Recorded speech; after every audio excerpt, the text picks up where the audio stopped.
So welcome to all the Ramayana series day 1. So today we're going to be learning. So as you all know, we are doing a series of Ramayana classes. So that it is divided in a way that by the Shera we're going to discuss about the completion of the Ravan killing. That is the Yuddha Kanda. And by the time again you come towards the Diwali, then we're going to move on more into Uttarakanda. Okay. So I'm going to just switch on the PDF file. I'm going to share the screen as you all can see actually. Okay, I hope you all can see the screen now.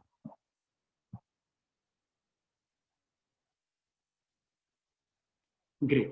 So, okay, I'll just quickly, before Ramayana, discussing about Ramayana.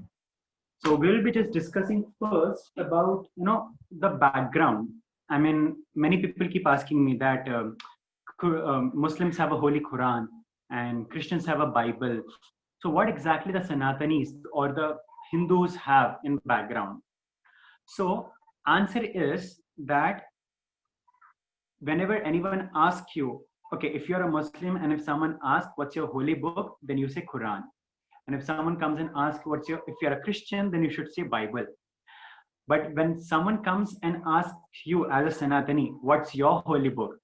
Your reply should be, welcome to my library. As in Sanatan Dharma or in Vedic culture, we don't have any one book. We don't have any one standard book because Sanatan Dharma believes in diversity. In fact, there is one very senior devotee and a good speaker. He was actually mentioning a good point that India is a land of diversity. India means diversity. So you can't expect one standard book for, in Sanatan Dharma. So first of all, if someone says, what is your holy book? You should first say Veda. Veda means to know, right? Veda means knowledge. So that is called Veda. But in Veda also, we have so many categories. You must be wondering, why am I taking it, these divisions in the Ramayana class? But before starting from Ramayana, I just want you to just understand that what are our roots. I mean, like, not many people know what are the different classifications of our Vedas or the faith that we have. So before starting the main class, I'm just going to give you a background of this. So first of all, if someone asks you, what is your holy book? You're supposed to say, it is Vedas. Then, what exactly the classifications are? So there are two classifications in Vedas. One is Astic, which you can see on the screen, and another one is Nastic. So one is Astic and one is Nastic. Now here, Astic does not mean one who believes in God, or Nastic does not mean one who doesn't believe in God. It's not about believing in God. Here, Astic and Nastic means whether one person believes in the scriptures or not. Right. So here the definition of Astic and Nastic is whether the person believes in the scriptures or not. So Astic is a person who believes in the scriptures. So in Astic also we have different categories. So they say like how we have an ABCD nursery. So before you become PhD scholar, everyone has to start from the ABCD, right? So the ABCD or the initial stages of our bhakti are 6 schools of thoughts. And that 6 schools of thoughts, we have like Nyaya, Vaisheshika, Sankhya, Yoga, Vedanta. Nyaya means logic. So Nyaya has many, what you call a good points, a good explanations, which sharpens our brain and which helps us to understand the things in a very nice way. I mean, Nyaya is an amazing subject to learn in this lifetime, especially for the kids and the youngsters. And Nyaya will not only help you to understand the things properly, it can even and make you way more appealing and really amazing when you know in terms of dealing with others. So let's say your dealing with others is not that great, but Nyaya can actually teach you how to deal with others. Nyaya can actually teach you how to look at the things properly. So certainly we will have a couple of sessions on Nyaya, which is completely not to be missed because it helps you to understand the world and how to deal with the world. We will definitely learn with Nyaya. Then we have a Vaisheshika. Then we have a Sankhya. Sankhya is a science of soul in the body, and we will have a separate session on this sometime later. But Sankhya will do like really late after the Ramayana and Mahabharata and Bhagavad Gita. Will along with that we will be focusing on Nyaya, because one must learn Nyaya to really understand the world and how to deal with the world. Then comes the yoga, and since all of you are from the yoga background, you have known me from the yoga background. So whatever yoga that we do, that 8 limbs of yoga, Ashtanga, Hatha, and everything, that comes under yoga. Now comes the last part. Okay, I missed one part here. The 5th part is Karma Mimamsa. So I forgot to mention here. So after yoga comes Karma Mimamsa, that is developed by Gemini. So Karma Mimamsa is more like you do work, you just do good work, and don't expect the result, and whatever good works comes, that you enjoy. That is a little bit materialistic concept. I mean, you don't have anything like higher goal in your life. You have to serve God, have to serve society, and many other stuffs. Karma Mimamsa means you do good work and you reap the result of your own work. Now comes the last one, that is called Vedanta. The very word explains Vedanta. Vedanta, that here is the conclusion of the Vedanta.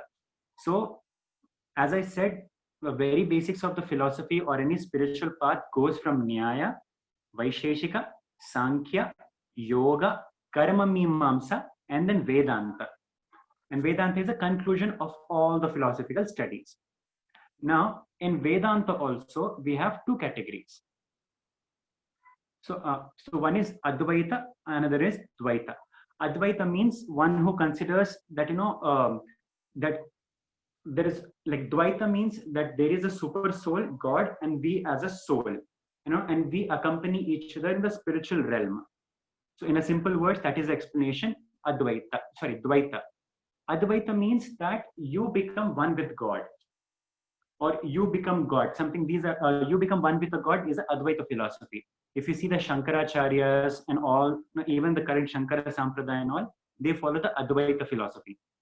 Dvaita philosophy is mainly followed by Ramanujacharya, that is Tirupati, Srirangam, Madhvacharya, that is Udupi, and by and large, most of the Vishnu worshippers, those of us who worship Lord Vishnu, Lord Ram, and so what do we call as Vaishnavas, are mainly Dvaita.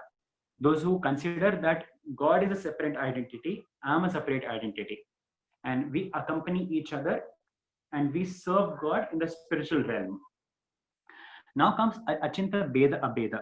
So it is not a separate category, but if you notice the ISKCON, so ISKCON comes from the tradition called Gaudiya Vaishnava tradition. So ISKCON says Advaita is also correct, Dvaita is also correct. So we adapt both. So we say, yes, we are one with a God, but in terms of qualities, like God has 100 points, I have a 1 point. But at the same time, he also said we have Dvaita also. We are qualitatively one, but quantitatively we are different. Let's say I have a humility, even God has a humility. But God has a humility to 100 points, and I have a humility of 1 point. So that is what we call as Achinta Bheda Abheda. That is, we are one with the God in terms of quality, but we are not one with the God in terms of quantity. Okay. So just say yes if in case you understood till here, because I just don't want to rush up here. Yes, Dinesh, I got it. Okay, great. So this was all about the basics of what exactly the Vedas are. I mean, I'll just quickly review. We just discussed that what exactly the background of Sanatana Dharma is. Like, what scriptures do we have? Then we understood that Astik. Astik means one who have a faith in scriptures. In that we have a 6 school, Nyaya, Vaisheshika, Sankhya, Yoga, Vedanta. In Vedanta, what are the categories? Advaita means thinking that we will be one with the God. Dvaita means we are different from the God. And Achinta Bheda Abheda, which is mainly practiced by currently in ISKCON and Vrindavan and many other places, that we are one with the God in terms of qualities, but not in terms of quantities. Okay, let's dwell a little bit more into Vedanta. Okay, now this could be a little bit technical, but I really want all of you to understand this. Of course, it will just take another 4 to 5 minutes, and we will start getting into Ramayana. So, but okay, Vedanta also have a different categories. One is called Shruti. Shruti is something that you hear directly from the God. Like in a way, Bhagavad Gita becomes a Shruti because Arjuna heard directly from Krishna. Or even Sanjaya, when he had sort of like a CCTV camera blessing from Vyasdev. So even he directly hearing from Krishna. So Shruti means anything which is directly heard from the God, or what do we call as Vedas. In Shruti also we have three categories, like Vedas, like Rig Veda, which is Karma Kanda. I mean, you do certain yagna or worship for a certain God, and he blesses you with the benefit and you enjoy it. Okay, that is first category. Second category is Aranyakas, means a little bit of philosophical discussions. Then comes Upanishads, which is like solid philosophy. Then in Vedanta, second category is Smriti. Smriti is something which is not directly spoken from the God, but which has been carried down as a part of disciplining succession. I mean, Guru told his disciple told his disciples. So you recollect and you think about it and then you explain. Like we all know, we have many Puranas, 18 Puranas, Upapuranas, then Sthala Puranas. So Puranas are not directly spoken by God. So anything which comes in Smriti means, which Shruti means which is spoken by God. Smriti means which is remembered, recollected, and explained. So we have 18 Puranas, main Puranas. Then we have Upapuranas like Devi Bhagavad. Then we have a Sthala Puranas. That is like, Vrindavan ke liye baare mein Purana hai. Then we have Jagannath Puri. Then we have like Kashi ke liye something. These are like the Sthala Puranas. Sthala means place. Then we have something called as Itihasas. Okay, understand one thing, that English does not have a full capability to translate everything from Sanskrit to English, because a number of words, recently I was speaking to one very, an expert scholar of Sanskrit. So that expert scholar was actually telling me that in English, they have around some 8 to 10 lakh words only. But in Sanskrit, we have near to 22 crore words. I mean, that is mind blowing. So do not expect that English will be able to translate every word of Sanskrit. Okay. So generally, as many of us know, we call itihasas as a history, general translation. But that is not the real translation of itihasa. Iti means does, hasa means happening. I mean, does happened. So itihasa means does happen, and it will continue to happen. I mean, it has happened in the past, it will happen, it is happening in the current, and it will happen in the future also. For example, Ramayana or Mahabharata. There is a abuse of a woman in Mahabharata and Ramayana. It happened in the past, it is currently happening in the current also. And recently we have heard the Hathras case or the Nirbhaya case, and it will continue to happen in the future. Right? I mean, such incidents are going to be there. So these are called itihasas. Then we have something called as pancharatras. That is how to worship the deities. So in different holy places that we have in India, so there is a particular way they worship the deities. It's not like how we do in home, just lit two agarbattis, to some batti, and just to start moving the hand. So there is a way of doing a deity worship that is called pancharatras. And if you see currently, if you go to ISKCON temples, they strictly follow these pancharatras. So these are about Vedantika category. Now we have something called as Puranas. So I just now explained what are Puranas are. So Puranas are basically, are centered about conversation. I mean, one person and second person is having a conversation, but about a subject matter that is called Purana. Itihasas means about one particular person, like Ramayana about Rama, Mahabharata about Pandavas and the Kauravas. That is called itihasas. Okay, one point here that everyone should know this, and as in when you study more and more, you will get to know about this, that many a times we hear the same story in the Puran and the same story in itihasas also. Like there are many stories of Ramayana and Mahabharata which comes under a Purana called Bhagavatam, which I mentioned there. Now, sometimes what happens, Bhagavatam mein they will give one version, Itihasas mein they will give one more version. So people have a doubt which one to choose, sir. Always we give more preference to the second option, Itihasas. Why? Because Itihasa is clearly mentioning that, it is about a person, and it is taken up as it is. But Purana is not like that. For example, we have one participant here called Sridevi. Okay, then Sridevi comes and asks me a question, Dinesh, how to drink a water, for example. Then I say, okay, Sridevi, let me tell you a story. Once upon a time, there used to be a girl called Sudha. She also asked the same question to so and so person, how to drink water. Let me explain you the procedure. And again, I'll say, okay, that person, that sage will tell Sudha, okay, once upon a time, there was a guy called Dinesh, and he also had the same question. So there are high chances that the story might get here and there a little bit mixed up, like a Chinese whisper. But Itihasa is not like that. Itihasa is like an absolute Xerox. So whenever there is a conflict, we always give importance to Itihasa. So I'll quickly go through it once again. Vedas, in that we have a different thoughts. Astik, in that we have a 6 schools of thoughts, which will prepare us like a basic nursery, LKG, UKG. Then we have something called as Vedanta, that is an end conclusion. In that we have called Shruti. Shruti means which directly heard from God. In Shruti, we have 3 categories. Smriti means something which we learn, remember, recollect, and explain. Then I showed you the difference and which one to choose between Puranas and Itihasas. Then come Nastik. So in the beginning of the class, I told, according to Sanatana Dharma, there are 2 categories. One is Astik and Nastik. Here, that Astik and Nastik is not whether you believe in God or not, but whether you believe in the scriptures. So Buddhism, Jainism, and Charvakaism. These are the 3 religions or 3 dharmas which don't believe in any scriptures. Like Jainism does not have a God concept, something like that. It's like you do, I'm trying to put it in a really simple words. Jainism means you do good work and eventually you become God yourself. Then Buddhism is more like everything comes from zero, everything goes into zero, you are nothing. So whatever you have, this body, your thoughts, and so many stuffs, right? Everything is, it's just a Maya. It's just, it's an illusion. Clear it out and become nothing. And most of the yoga schools, some of you are like from a yoga background too. So you must be knowing that most of the yoga schools are centered around this. When they do meditation, they ask you to remove the thoughts. They ask you to forget about everything and just focus on nothing. So that is more like a Buddhist Vipassana. Then come the Charvakaism. This is very materialistic concept.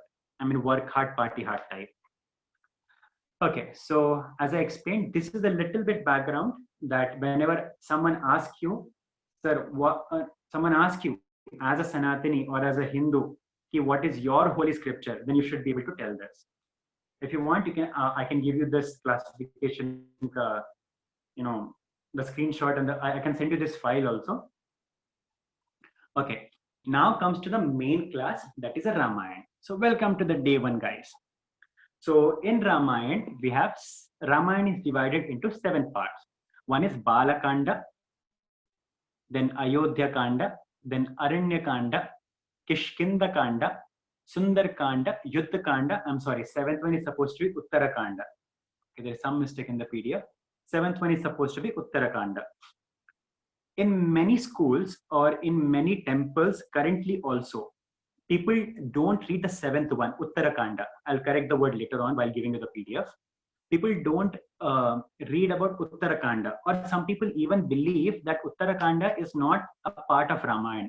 Why? Because, see, every person always expects a happy story, happy ending of the story. It's like, happily like lived ever after, something like that. So by the time the Yuddha Kanda comes, Ram kills Ravana, he wins Sita, and they come to Ayodhya. So it's a very good ending nicely. But then why people don't like Uttar Kanda? Because in Uttar Kanda, there is a banishment of Sita. At least that's what people conceive. Otherwise, it is not a banishment. I'll tell you about this also. So Sita has left Ayodhya. Then later on, Rama and Sita does not have that, ultimate union. It's not like some hero-heroine of the Bollywood movie. They had a separation, but at the end they come and the nice background of the music starts and everything ends. It is not like that.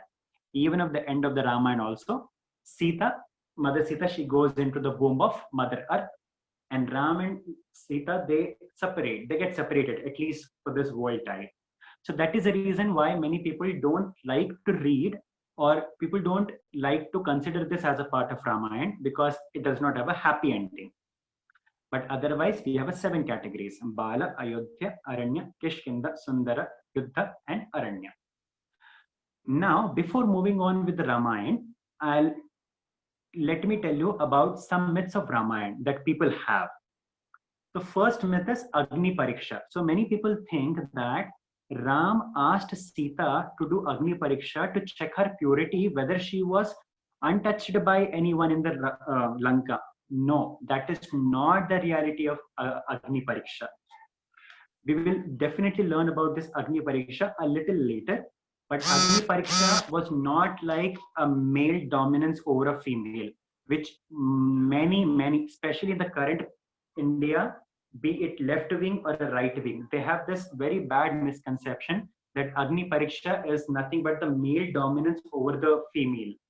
No, it was altogether a different story, a different context, which we will learn later on. Next comes Lakshman Rekha. Thus, we must have all seen all the Ramayans, be it Ramananda Sagar Ramayana or the NDTV Imagine or the Siya Ke Ram in Star Plus. They all show that before Lakshmana leaving the hut to find the Ram, he drew a Lakshman Rekha over the hut of Sita. But Valmiki Ramayana does not mention any of the Lakshman Rekha. In fact, many versions of Ramayana does not mention any of the Lakshman Rekha. It is mentioned only in Tulsi Ramayana, but not in any of the Ramayana. Then comes Shabri tasting the fruit. We all know the story that Ram Lakshman, on their way to find the Sita, finally they go to an ashram of an old lady, and that lady, she gets some grapes and she tastes first and she gives to Rama just to ensure that it is very sweet and no sour grapes goes to Ram. But in reality, that is not true. I mean, Ram and Lakshman met Shabri, they went to her hut, they blessed her, but they did not, that eating fruit wala story is a folk tale. It is not mentioned in Valmiki Ramayana. Then comes Sita banishment. Like after marriage, when Sita was carrying her kids, many people think that, again, it's a male dominance over a helpless woman. And there is a huge cry over generations, over thousands of years that, not thousands, but at least in last 40, 50 years, many people like just blame left, right, center to Ram. That, how come Ram can be so insensitive that, he left Sita, this, that. This story we will complete today only, because that's how we're going to connect to the Ramayana. Then in many of the Ramayana, we also hear, or many people have heard the stories that Ram, when Ravan was about to die, Ram says, go Lakshman, go and learn the knowledge from Ravan. He's a very big Pandita. He will tell you. No, that is not the reality. It is not mentioned. After Ravan died, Ram just instructed Vibhishan to carry out Ravan's last rite in a proper way. That's why people always remember in Indian culture, conducting a final rites is a very, very important. I mean, nowadays people are actually losing that. They just want to just burn the body and just leave it to them. No, that Antim Samskar is a very, very important ritual. When you do it in a proper way and you follow that all that 1 year ka thing, you regularly offer food to them and all, that is very, very important, because that is when a person starts his new life in a proper way, when all the things are being done by his family. Then also many people speak of this, and many Ramayana also shows, many serials also shows that Ram and Sita are doing Lord Shiva's worship in the Rameshwaram, and that Ravan comes in the form of Brahman and he comes and sit with and worship together Lord Shiva. No, that is also not a correct story. These are the couple of myths of Ramayana. Okay. Now here comes the actual main crux beginning of the Ramayana. Okay. Listen carefully. Many people, as I mentioned, don't read Uttara Ram Kanda because it's not a happy ending. But we will start our Ramayana from the Uttara Kanda only. Like generally people start Bala Kanda, Ayodhya Kanda, but we will start in a different way. Then we will understand the whole Ramayana picture, especially the point about Sita banishment, right? It will nicely, we will understand. Before doing that, We all know the author of Ramayana is a Valmiki Maharshi. Let us understand a little bit background of who Valmiki Maharshi is. So Valmiki Maharshi, in his last life, he was a son of Varun, the god of the rains and everything. So that small boy was named as a Harip, a very young small boy. You know, so one day what happens? Some four sages, we call them as the Sanat Kumaras, they come to meet his father to discuss something, very deep philosophy or something very secretive.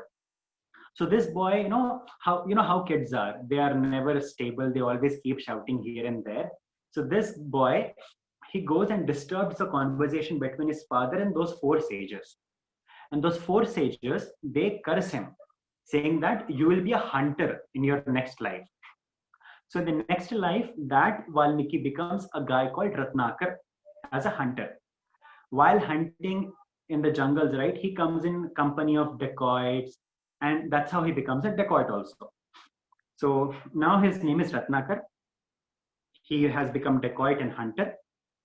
So one day he was on his way for hunting, and whatever he used to get, he used to go and share it with his family, and lead a good life. So one day he was on his way for hunting, and there he sees 7 very effulgent and very strong personalities, or what we call as Saptarishis. So in Sanatan Dharma, we have 7 great sages. I will list their name later on. So they are quite Saptarishis. And so this guy, he goes and he forcefully ties them to the tree and everything, this and that. And he says, I'm going to kill you. And but before that, give all your valuables to me.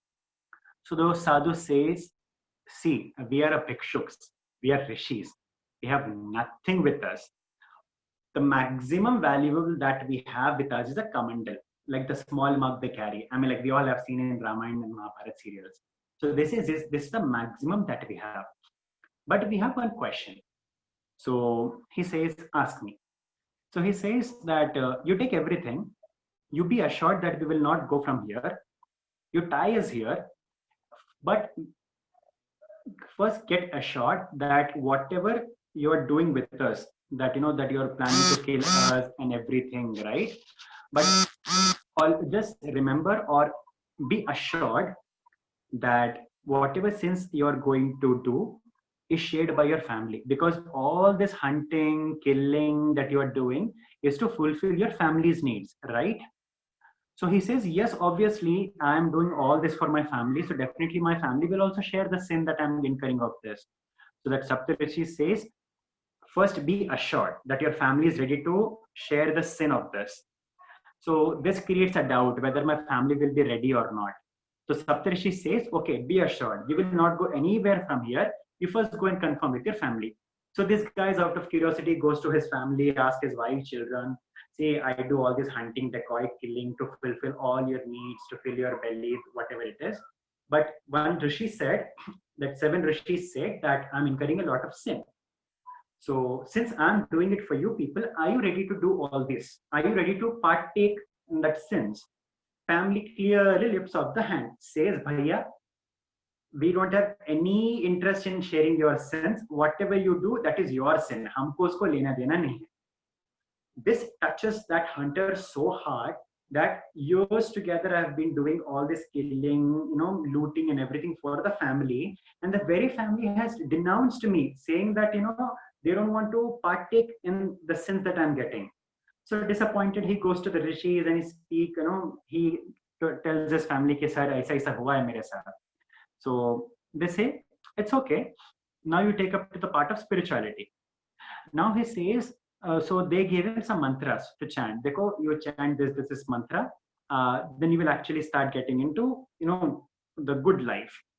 So, but this guy is so used to killing, looting, and so many stuff that for him to chant a God's mantra, it's like just not happening.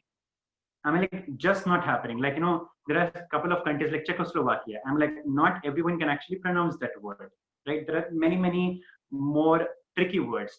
So, but this guy says, sir, my consciousness is so bad over the years of hunting and killing that whatever mantra that you are giving me, I'm unable to chant. Kuch simple do mere ko. So Rishi thinks what exactly to give him. So they see an empty tree. They see one tree. In that, in Sanskrit, one word for the tree is mara. Mara is a word for a tree. So that one of the rishis says, okay, bhaiya, since you can't chant the complicated mantras, chant this one word, mara, mara, mara, mara, mara, mara, mara, mara, mara, mara, which eventually became Rama. So that's how mara, mara, mara, and that became Ram. Right. So, and at that time, Rama was actually born. Like, I guess he was around 1 year or something that time when Rama was born. So these sages, they actually heard the glories of Ram. They knew that it is none other than the Lord Vishnu who has descended to this world. So that's when they say this guy, okay, you just chant Rama, Rama, Rama, Rama, Rama.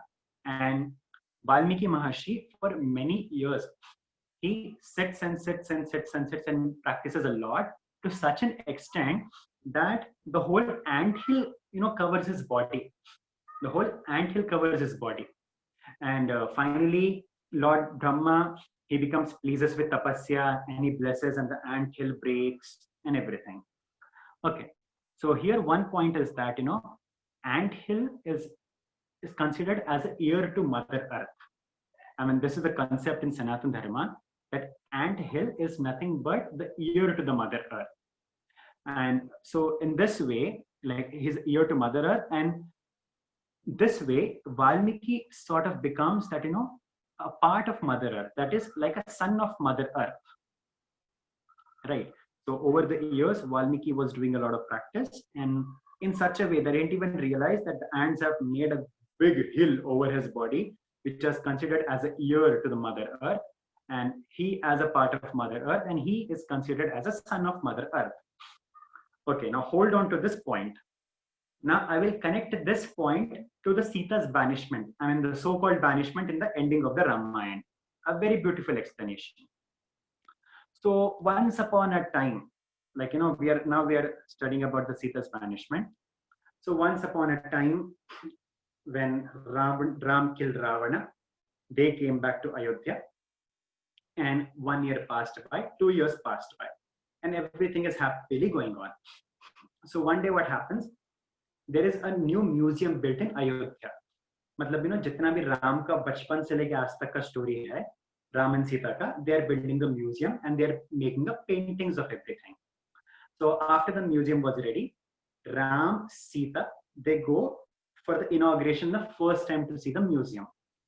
And very, very beautiful descriptions, Ram going to Mithila for the first time, breaking off the bow, marrying Sita, and so many stuff.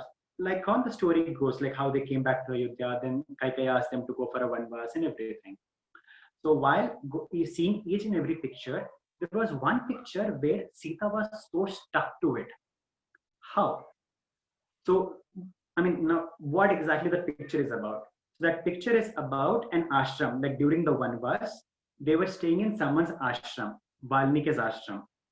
And there is a very beautiful explanation of, a nice pure river flowing, then nice tree, a good animals coming and playing, nice gushy winds, so many butterflies, flowers.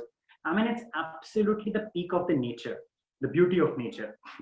Okay. So Sita thinks, those were the times. I mean, like we feel like whenever people go to this Himachal, Ladakh and everyone, right? Like many people have this craze for North because nature is very, very fascinating.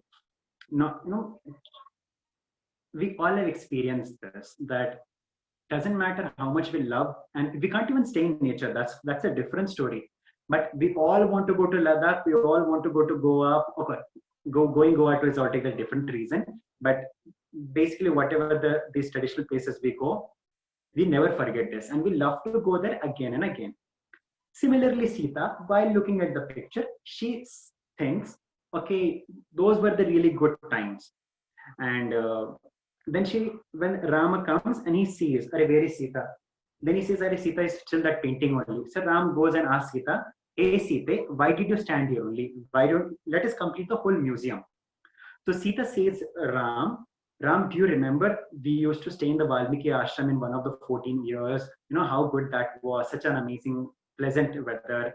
I really want and I really wish that my kids should also grow up in such environment. This is what Sita expresses to Rama. Then immediately a messenger comes from the Vashishta Muni. Vashishta Muni is a Kul Guru of Ram's Vansha. So he sends a message to Ram saying that, my dear King Ram, your wife is expecting a baby. She is pregnant. Now, as a beautiful husband, you are supposed to take care of every needs of Sita and fulfill all her wishes. So whatever Sita desires, you are supposed to wish for it. So Rama says, yes. He becomes happy, very jubilant and everything. And whatever Sita desires, he becomes yes. Later on in night or after a couple of days, Rama had a person called Bhadra. So he's like, he works for the Rama. He goes to the local people, villagers, and the different parts of the kingdom, hears what the views of them, and he goes and tells to Rama. So then one night that I'm sure you all must have heard the story of, the washerman and his wife. So his wife has gone to her mother's place. While coming back, she had to stay at someone else's house because it was really raining bad. Then she spent a night in that someone's house and she comes in the morning to the home. Washerman asks her, where were you the whole night? So Sita says, the lady says, okay, it was a heavy storm. I had to take a rest in someone's house. So the washerman says, from now on, you're not my wife. I'll not accept you. I'm not like a Lord Ram, who accepts his wife even if she was in someone's house for a long time. I mean, very, very, very foolish understanding. That's why it is said, in Vedic education, in Vedic culture, power ho ya education ho, it is not given to a person who desires. It is always given to the person who deserves, right? Like currently, I approached a person to learn something. So that person, he clearly told me, I will take a certain test for you. And if you clear this test, then only I teach you in detail. And he clearly told me, and he is a very, very traditional kind of guy. And he clearly told me that, I will teach only if you are desiring, if you deserve it, not just because you desire for it. So similarly, this washerman with a less knowledge and everything, somehow he just bluffed it. And the word rumor started, spreading all over. And one night when Ram sends a messenger heard the gossips of villagers and he comes and tells to Ram. Now Ram completely gets, bewildered. I'm like, oh my God, like what to do now? Now Ram had two choices, choosing between a praja, choosing between his wife. See, personally, when we talk about person like me and you as individuals, making easy choices like going with a wife is very easy, or going with a husband is very easy. But remember, Ram was not an ordinary person. He was a king of the whole Bharatavarsha, right? And there is a saying in Hindi, in Chanakya Pandit says, for a family, you can sacrifice a person. For a country, it's okay to sacrifice a family, right? I mean, that's how you run the country. So Ram was not like Ram had a hitching to go and send, or he was loving any less to Sita. It was a very, very bad choice that he had to make between the the Praja and the Sita. And many people, without understanding this concept, that all this, any people, and trust me, those people who comment like that, right, haven't done nothing big in his life except blaspheming people. Big writers also who say, see, look at the insensitivity of Rama. He just left Mother Sita just like that at the stage when she was carrying a baby. I mean, heights of senselessness without understanding the heart of Ram. Like Ram had no choice and he had to let go of Sita. It's not that he did a banishment or something. But now here comes the greatness of Ram. So Ram, he got to know कि अभी Sita को भेजना पड़ेगा अभी, but he did not banish Sita. He thinks very carefully. He says, okay, today, a couple of days back, Sita desired that she want her kids to raise in a very good environment. कि वहां पर जाके that we want to her kids. So Ram gets an idea. Okay, definitely he did not banish Sita. He had a plan कि सीता को कोई आश्रम में छोड़ना है. किसका आश्रम में छोड़े? Then he thinks Valmiki ashram. Why Valmiki ashram? Sita is born from the Mother Earth, right? Because that's why, if you, I'm not sure how many of you know, Sita, excuse me, was not born from directly from the womb of a mother, but she was found while ploughing. So her father, he was ploughing. Like her father was a king Janak. So there was a big drought for like 12 years. So finally, as a part of some puja, her father makes a golden plough, and they try to, plough the field. And while ploughing, something gets stuck, and that's when they take out and everything, and Mother Sita comes. That's why one of the name of Mother Sita is Bhumija, one who took birth from Mother Earth. So she is Bhumija. At the same time, just now I mentioned Valmiki. He was completely covered by the anthill for the many years, and anthill is considered as a Mother Earth. So he is also part of Mother Earth. So Sita is also part of Mother Earth. In this sense, Valmiki as a son of Mother Earth, Sita as a daughter of Mother Earth, they both becomes brother and sister. And in traditional India, I'm sure everyone must be knowing this. Generally, whenever there is a first child, as such for every child, but whenever there is a child expected, generally woman goes to her mother's or the brother's place. In South India, it is definitely very prevalent that first child, they'll definitely go to their mother's or the brother's place only. That's when Lakshmana comes and tells to Sita, Ram comes and tells to Lakshman, hey Lakshman, carry Sita and leave her to a certain spot, like near Valmiki ashram. So look at the intelligence of Ram, look at the sensitivity of the Ram, that many people just senselessly, they just tell him, okay, you are a very insensitive person, and you just left Sita in such a needy hour, this and that. Many people just keep taking here and there. But they don't understand, they are not ready to understand it properly कि भाई पूरा scene क्या है, Ram का विवशता क्या है. Ram was not an ordinary person like me and you. He was a king. He can't think selfishly, because everything he has to, like when we say, like whenever there is a new prime minister elected, a new chief minister elected, we all want them to put the nation first, right? Like anything personal that we see, like for example, like I'll not name it, but okay, since everyone knows this, Narendra Modi, he keeps on going to different countries in a flight and this and that. Though he goes for the country's work, it's not like he's going on a Bangkok beach and he's nicely enjoying the breeze or something. But still, people have to say something on him that he's using country's money, he's just roaming countries by countries and everything, right?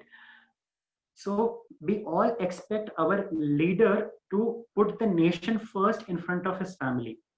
But when the same thing when Lord Rama did, putting a kingdom or the praja first than his own personal relationship, without even understanding, we just blaspheme him, saying that you are insensitive person and everything, blah blah blah blah. But look at the intelligence of Rama. In spite of having such a challenging situation, he calms down and he thinks, okay, abhi kya kare? Abhi Sita ko kya kare? Then he thinks, okay, her desire. Okay, her brother is like a Valmiki. Lakshmana go and send a place to her mother. So finally, Sita goes to the Valmiki ashram gate. Valmiki ashram comes and he speaks to Sita. And then Valmiki Maharshi, when he gets to the whole story, he gets so bewildered. He says, I thought Ram is the most perfect person, the most Maryada Purushottam person. Abhi fir kaun hai duniya mein who is a perfect in this current time? He doesn't think who is in the past or who is in the future. Just Valmiki, just that thought comes, is there anyone in this world who is a perfect person, who has all the 16 qualities? What are those 16 qualities that we'll learn in a couple of classes later on?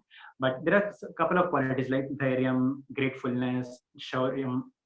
There are different things. So he thinks that, is there a person who has that 16 quality?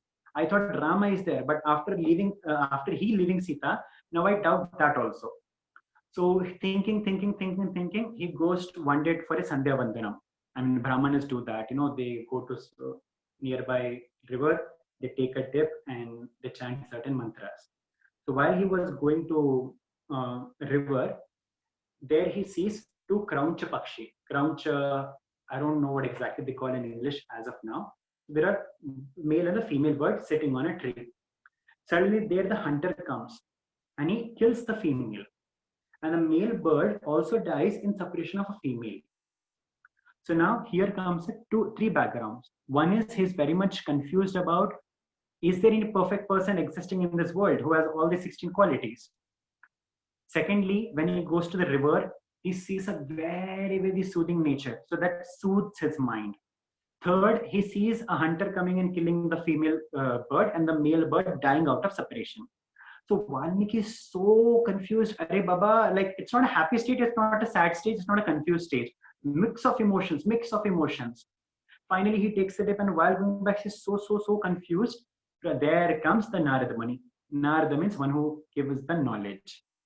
So what Narada Muni spoke and how the Ramayana continued, that we will discuss in the next session. So here we will conclude the today's session.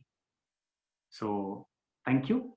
Any comments, any questions, any doubts, do let me know. Or your views or anything that you did not understand in today's session.